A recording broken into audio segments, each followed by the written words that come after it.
오늘 여러분들 이어서 롤스의 분배적 정의 한번 할게요. 전 영상에 우리가 절차적 정의에 대해서 한번 했었죠. 그죠? 절차적 정의가 여러분들 기억나나요? 그렇지. 우리가 결과에 대해서 특정하게 무엇이 옳다라고 합의하기는 어렵다. 고로 우리가 그 절차상 우리가 공정하고 정의롭다면 결과도 정의롭다라고 보는 입장이 절차적 입장이잖아요. 그래서 이 입장을 토대로 롤스가 분배적 정의를 주장을 하는데, 그러면 크게 두 가지 입장으로 여러분들 정리를 할 수가 있겠죠. 뭐하뭐? 그렇지. 절차. 그 다음에 결과. 이렇게 구분을 하면 됩니다. 여러분들 절차가 공정하려면 여러분들 어떻게 해야 될까? 그렇지. 절차가 공정하고 정의로우면 결과도 정의롭다라고 얘기를 하는 거잖아요. 그죠? 그죠? 그러면 여러분들 이게 크게 세 가지 부분으로 나눠야 되는데, 그러면 절차라는 것은 이렇게 분배적 정의에 대한 기준이 되겠죠. 그죠? 그러니까 결과를 뭘 가지고 와야 된다? 그렇지. 결과는 크게 두 가지 부분으로 나눌 수가 있겠죠. 이제 어떤 것이 정의로운 분배의 원칙인가? 그렇지. 정의의 원칙이 되겠죠. 정의로운 분배의 원칙이 그 결과에 해당하는 것이고, 이 정의 원칙을 어떻게 할까, 여러분들? 정의 원칙이 끝입니까? 아니죠. 정의 원칙을 적용시켜서 뭘 만들어야 되는 거야? 그렇지. 정의로운 사회를 만들어야 되는 거잖아. 그치? 정의로운 사회. 그래요. 그러면 정의로운 원칙을 정의로운 원칙, 어떤 원칙이 정의로운 원칙인가? 우리가 그 절차상 공정하면은 결과로서의 원칙도 정의롭다라는 논리가 되겠죠. 됩니까? 그래요. 그래서 절차적 정의인 거야. 절차적 정의, 정의로운 사회. 그래서 오늘은 여러분들 절차가 공정하려면 어떻게 해야 되는 건지, 그리고 그에 따라서 도출된 정의 원칙은 어떤 원칙이 있는지, 그 다음에 롤스가 생각하는 정의로운 사회는 어떤 모습인지까지 한번 정리를 해보도록 할게요. 자, 그러면 여러분들 절차가 공정하려면 어떻게 해야 될까요, 여러분들? 롤스는 이렇게 얘기합니다. 자, 우연한 요소를 모두 다 제거해야 된다. 우연성을 제거해야 된다.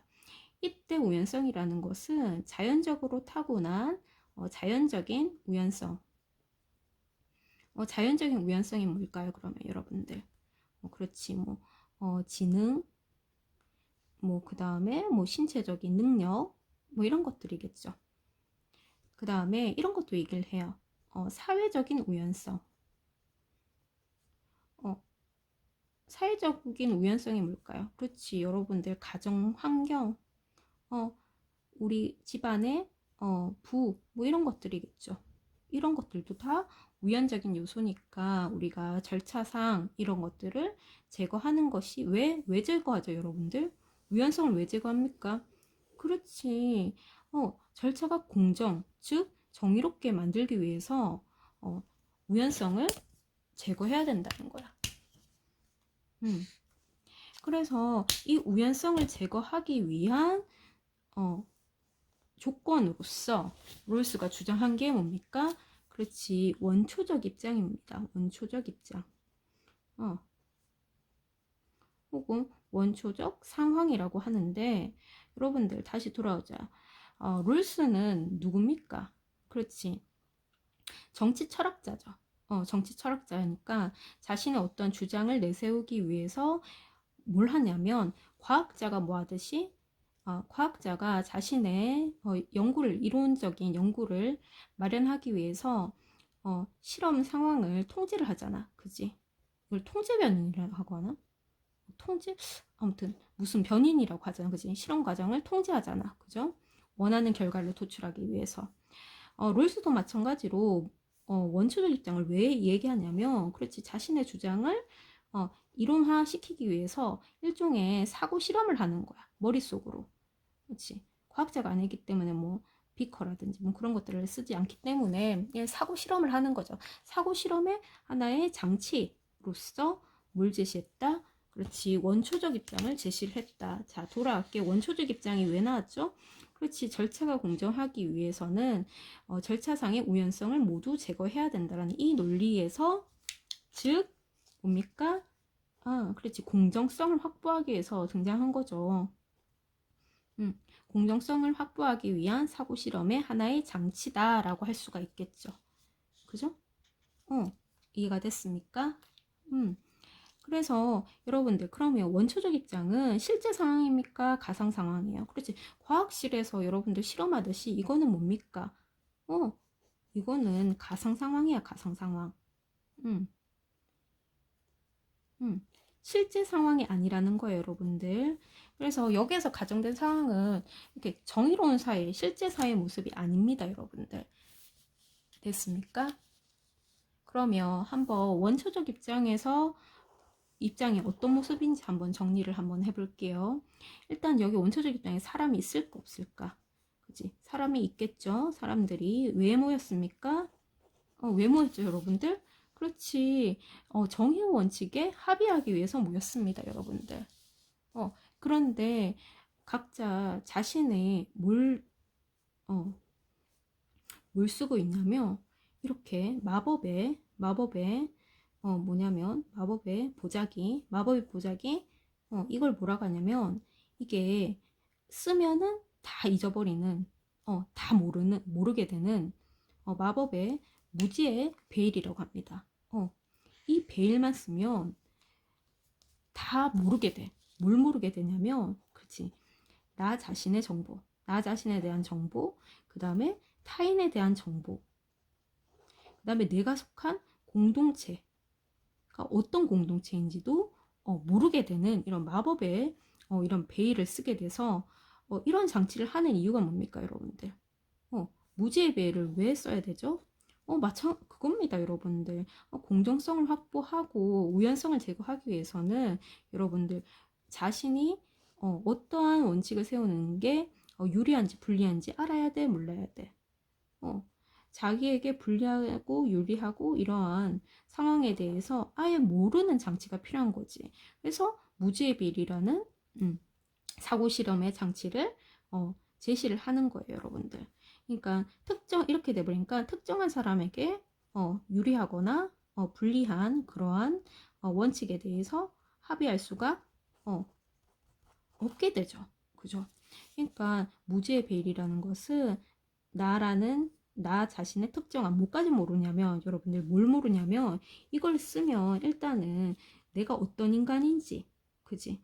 나의 재능, 나의 능력 이런 것들도 몰라. 심지어 자신이 소극적인지 적극적인 성격인지 자신의 성격도 모르고, 그 다음에 정치적인 성향도 몰라. 가치관도 모르고, 그 다음에 자기의 집안, 그 다음에 또 모르냐면 타인에 대해서도 몰라. 타인에 대한 정보도 모릅니다. 그래서 어떤 선택을 했을 때 타인에게 유리하고 불리하고 우리 공동체에 유리하고 불리하고 모르는 거야, 여러분들. 그러니까 어떻게 되는 거야? 특정한 사람에게 유리하거나 불리한 원칙을 합의할 수가 없게 되는 거죠. 그래서 공정성을 확보하게 되는 것이고. 됩니까? 그런데 여러분들 여기서 하나 더 정리를 해야 되는 게 뭐냐면 다 모르는 게 아니야. 다 모르는 게 아니고 뭐는 아냐면, 자, 바보는 아니야. 그래서 경제학과 경제학, 그러니까 어떤 선택을 하는 것이 경제적으로 이익이 되는지, 그 다음에 심리학, 이거 사람들이 뭘 좋아하고 뭘 싫어하는지 기본적인 이런 부분과 관련된 일반적인 상식은 알고 있다. 자, 왜 롤스는 일반적인 이런 상식들은 알고 있다라고 가정을 했을까? 자, 다시 돌아옵니다. 자, 사람들이 여기 왜 모였죠? 분배적 정의의 원칙을 세우기 위한 사람들인데, 다 보면 돼, 안 돼? 그렇지. 분배적 정의에 대해서 기본적으로 합의하는 사람들은 뭘 알아야 되는 거야? 기본적으로 경제학이라든지, 그렇지. 심리학이라든지 누구나 알고 있는 기본적인 일반적인 상식은 갖고 있어야지 뭘 할 수 있는 거야? 그렇지. 정의 원칙을 합의를 할 수 있는 거잖아. 그지? 그 다음에 사람도 중요한 게 뭐냐면 사람들의 성향이야. 사람들의 성향. 이 사람들은 뭐에 대해서 관심 있냐면, 자, 잘 봐. 자기 이익에만 관심 있는 사람이야. 자기 이익에만. 그래서 타인의 이익에 대해서 관심이 있다 없다? 그렇지. 다른 사람에 대해서는 관심이 없어. 타인의 일에는 관심이 없는 상호 무관심의 상태다. 이게 무슨 말이냐면, 다른 사람이 다른 사람에게 다른 사람을 의식하지 않는다라는 거지. 상호 무관심이라는 것은 다른 사람에게 뭐 의식한다라는 거. 예를 들어서 뭐 질투를 한다라든지, 시기한다라든지, 이런 것들을 하지 않는다라는 거. 오로지 뭐 자신의 이익에만 관심이 있는, 자, 중요한 포인트가 있는데, 이때 처한 사람들은 어떤 사람? 그렇지. 합리적인 이기주의자다, 이렇게 표현합니다.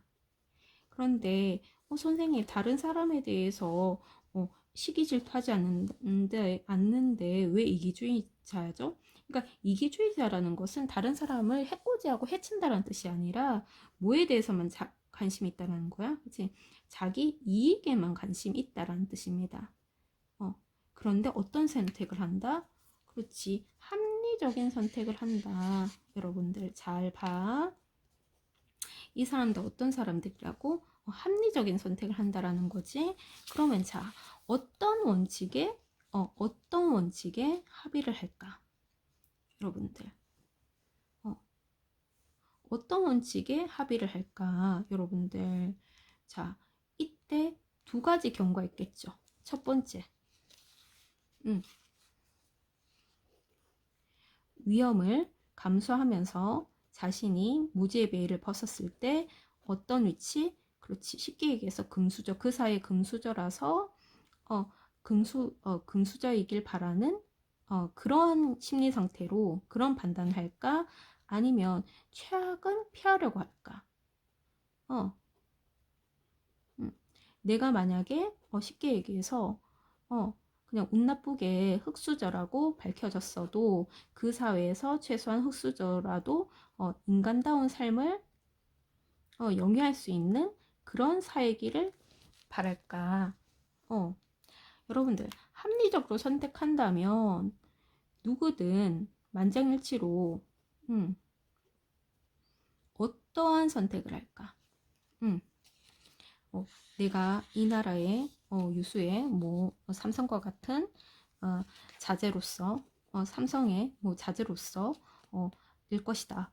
굉장히 돈이 많고 잘 나가는 사람이기 때문에 그런 금수저들한테 유리한 그런 정책을 세워야지. 그런 정의 원칙을 세워야지. 이렇게 얘기할까? 아니면 최악의 경우를 피하려고 할까?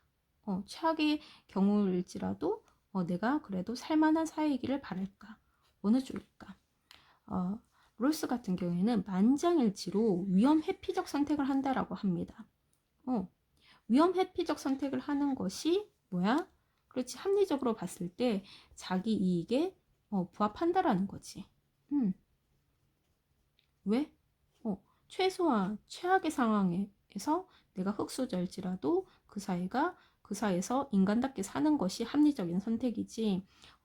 모험적으로, 그치? 모험적으로 내가 그 사회에서 가장 유리한 위치에 처한 사람이라는 것을 가정을 하고 금수저에게 유리한 그런 분배 원칙은 하지 않을 것이다 라고 얘기를 하는 거지. 그런 점에서 만장일치로 합의하는 이유는 뭐냐면 바로 그가 가정한 이런 여기에 처한 사람들의 심리적인 개인의 특징이 뭐야? 합리적인 선택을 하는 사람이라는 거지. 그러니까 어떤 선택을 하는 게 합리적이야? 그렇지. 이런 위험 회피적 선택을 하는 것이, 그러니까 최악의 상황에 놓여일지라도 살만한 사람, 인간으로서 살만한 사람, 살만한 사회가 마련되어야 된다라는 거, 그런 원칙이 적용된 사회라는 거, 사회이길 바란다는 것이 만장일치로 합의가 된다라는 거죠. 그래서 의도치 않았지만 여기에서 적용된 결과는 누구에게? 그렇지. 사회적 약자를 배려하는 그러한 사회가 돼버리는 거죠. 놀랍지 않나요, 여러분들? 그렇지. 의도한 거는 뭐야? 순수하게 자기 이익을 위해서만 판단을 했는데 결과적으로 위험 회피, 즉 그 사회의 가장 약자도 그의 인권을 보장받을 수 있는 이런 정의 원칙에 합의를 한다라는 거지. 그죠? 의도치 않았지만 자신의 이익을 위해서 모두들 만장일치로 어떤 합의, 그렇지, 사회적 약자를 배려할 수 있는 그런 원칙에 합의한다라는 거죠. 됐나요? 그래요. 그러면 여러분들 정의 원칙 크게 몇 가지가 있냐면 두 가지가 있습니다. 하나가 뭐냐면 여러분들 평등한 자유의 원칙이에요. 평등한 자유의 원칙. 이게 여러분들 평등의 원칙입니까? 자유의 원칙입니까? 자유의 원칙이야. 누구나, 그렇지. 뭔 기본적인 권리는 자유는 누구나 평등하게 누려야 된다. 그러면 기본적인 자유의 특히 롤스 같은 경우에는 양심의 자유, 언론의 자유 이런 것들을 강조를 했어요. 물론 신체의 자유, 생명의 자유도 강조를 했겠죠. 그 다음에 특이하게 여러분들 작년에 수능에서 요 단어 때문에 여러분들 꼬였죠. 그죠? 사유재산권. 자신의 재산을 처분할 수 있는 기본권도 누구나 동등하게 부여되어야 된다는 점. 이게 나왔죠. 그죠? 이러한 평등한 자유의 원칙은 뭐에 우선한다? 그렇지. 차등의 원칙에 우선한다. 이게 왜? 1원칙입니다, 여러분들. 그 다음에 2원칙이 나오겠죠. 여러분들, 2원칙이 중요할까? 1원칙이 중요할까? 그렇지, 1원칙이 중요해. 이렇게 생각을 해도 되고, 롤스는 어느 나라 사람입니까? 여러분들, 미국 사람이지. 미국은 어떤 사회? 미국이 중요하게 여기는 가치가 뭡니까? 자유와 평등이지. 여러분들 잘 봐라. 자유와 평등 중에서 어떤 가치를 더 중요하게 여깁니까? 그렇지, 자유지. 뭐야? 자유 원칙이지. 자유 원칙이 우선하는 거예요, 여러분들. 그렇지. 원칙 사이에서도 서열이 있다. 이런 서열을 뭐라고 해? 그렇지. 축차적 서열이라고 하는 거예요. 축차적 서열. 축차적 서열이 뭐라고? 원칙 사이에서도 우선성이 있다라고 얘기를 하는 거야. 이게 평등한 자유 원칙. 그 다음에 평등한 자유 원칙은 원칙적으로는 제한받을 수 없습니다. 그런데 단 조건이 있는데 언제? 더 큰 자유를 위해서 더 큰 자유를 위해서 제한받을 수 있다. 무엇을 위해서? 그렇지, 자유를 위해서만 제한받을 수 있다. 선생님 이런 경우가 있나요? 그렇지, 여러분들 요새 코로나 사태 때 그지 국가에서 정책상 그렇지 사회적 거리두기 하라고 하잖아. 집 밖에 잘 나오지 말라고 하잖아. 그지, 사람들의 신체의 자유에 대해서 정부가 정책으로 내세우고 있잖아. 그렇지. 그런데 이렇게 하는 이유가 뭡니까? 그렇지, 우리의 생명권이라는 더 큰 우리의 생명권, 생명권이라는 더 큰 자유를 위해서, 더 큰 자유를 위해 자유를 제한시키는 거죠. 그죠? 그렇기 때문에 조건, 제한이 아예 안 된다는 건 아니고 더 큰 자유를 위해 제한받을 수 있다라는 거. 그 다음에 여러분들 2원칙에는 1원칙이 2-1원칙이 있고 2-2원칙이 있는데 2원칙이 기본적인 기본적인 주제가 뭐냐면 정의로운 사회도 불평등이 존재할 수 있다. 다시, 정의로운 사회도 불평등이 존재할 수 있다. 단 뭐다?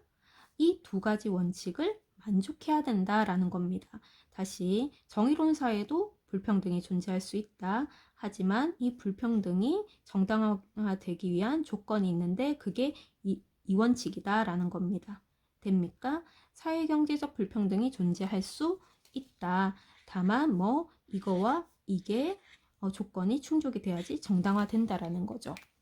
됩니까? 자, 그러면 2-1원칙이 중요한 2-1원칙이 뭐냐면 여러분들 여기 좀 내용이 복잡해서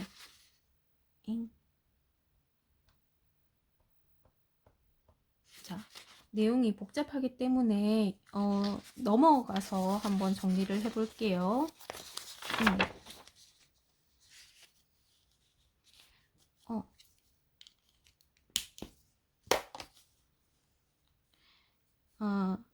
룰스가 분배적 정의 얘기하면서 중요하게 생각했던 게 뭐다? 절차가 공정해야지 결과가 공정하다. 그래서 절차적 정의관이다. 그래서 절차상 공정성을 확보하기 위해서 사고 실험의 장치로서 뭘 얘기했어? 그렇지. 원초적 입장 얘기했다. 원초적 입장. 그치? 그 다음에 결과로서는 뭐다? 그렇지. 정의의 원칙. 정의 원칙에는 몇 가지가 있다? 그렇지. 크게 두 가지가 있고 1원칙은 2원칙이 우선하고 2원칙은 사회경제적 불평등을 정당화하기 위한 조건을 제시를 하고 있다. 그 다음에 1원칙은 2원칙에 우선하고 그 다음에 2-1원칙, 2-2원칙이 있는데 2-1원칙이 뭐다? 그렇지. 차등의 원칙이다. 두 번째가 뭐다? 기회균등의 원칙이다. 여러분들, 자, 일단 결론적으로 봤을 때 축차적 서열이라고 그랬지. 축차적 서열. 축차적 서열. 서열. 자, 축차적 서열은 정의 원칙들 간에 우선하는 그런 원칙이 있다라는 건데, 평등한 자유의 원칙이 제일, 그렇지, 자유의 원칙이지. 자, 미국은 어떤 사회? 자유롭고 어떤 사회? 평등한 사회. 자, 자유가 더 중요한 사회야? 평등이 중요한 사회야? 그렇지? 자유가 더 중요한 사회. 그 다음에 무슨 사회? 평등한 사회야. 그치? 자, 그냥 이 의미는 아니지만 여러분들 직관적으로 생각했을 때 차등을 두는 게 평등해. 그 다음에 기회균등이 평등. 그렇지? 이런 식으로. 자, 이 의미는 아닙니다. 일단은. 그래서 기회균등 모두에게 어떤 기회? 그렇지. 그것으로 인해서 불평등을 야기할 수 있는 사회적 지위나 직책을 얻을 기회죠. 이거는 누구에게나 균등하게 분배해야 된다. 이게 2-1원칙보다 2-2원칙, 즉 기회균등 원칙이 차등의 원칙보다 더 중요하다. 그 다음에 차등의 원칙이라는 거는 기본적으로 차등을 둬야 정의롭다라는 그런 이유가 있고, 그 다음에 차등을 둬야 될 차등을 둘 때 정당화되는 조건을 제시한다. 여기 두 가지로 나눌 수가 있습니다.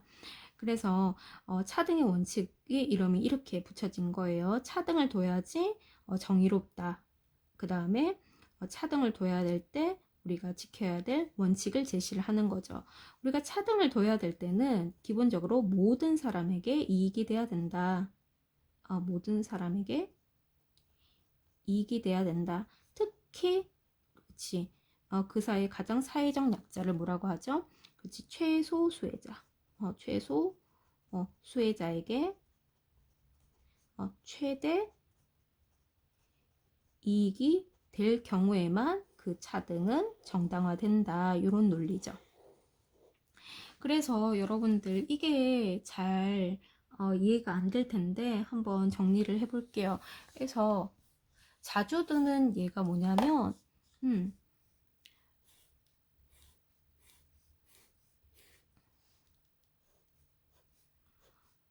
그러니까 어떤 정책 A 정책, B 정책, C 정책이 있어.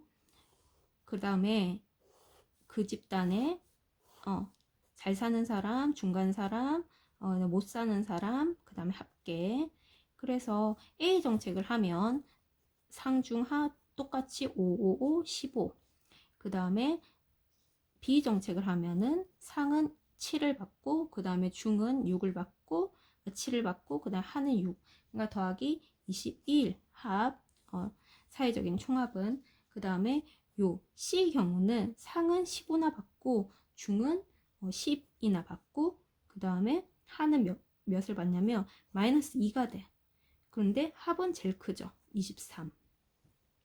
자, 룰스는 어떤 경우가 최소 수혜자에게 최대 이익이 되면서도 모든 사람에게 이익이 되는 정책일까라고 얘기할 때 이 경우를 얘기를 합니다.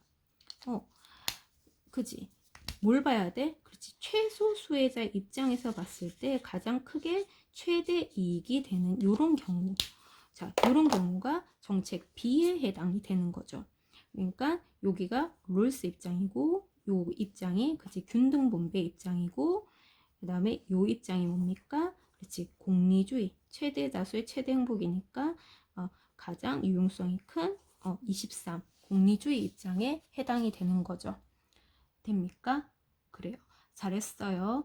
자, 그래서 여러분들 요런 얘기들 하면서 주차적 서열 얘기까지 했었고, 그러면 정의 원칙이 마련이 됐죠. 그러면 이걸 어디다가 써야 될까? 그렇지. 이게 적용이 된 어떤 사회? 정의로운 사회의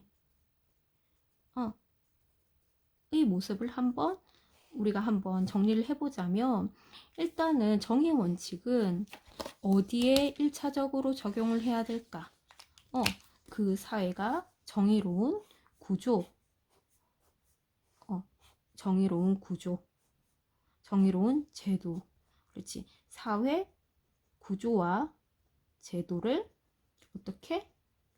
질서정연하게 만드는 거예요. 질서정연하게. 정연하게 만드는 것이 정의 원칙의 제1주제다. 제1 주제다.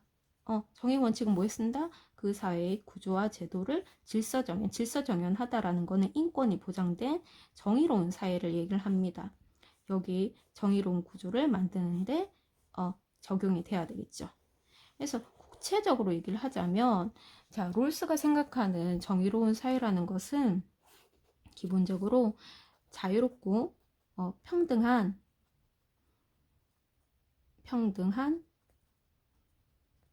개인들이 그렇지. 자존감을 지키면서 서로 협력하고, 그래서 공정한 기회를 얻어서 자신의 재산을 소유할 수 있는 그런 사회를 얘기를 합니다. 됩니까? 그러니까 자신의 논리에 따라서 롤스는 그렇지 원초적 입장이라는 사고 실험의 장치로부터 해가지고 공정한 정의 원칙을 얘기를 하고, 그 다음에 그러한 사회는 자유롭고 평등한 개인들이 자존감을 갖고 협력하면서 사회적 약자를 배려하면서도 정당한 기회를 통해서 자신의 재산을 소유하는 그런 사회를 재산 소유 민주주의 사회다라고 표현을 하는 거죠. 자, 그러면 일단은 여기까지 일단은 정리를 한번 해보도록 할게요. 자, 수고했습니다.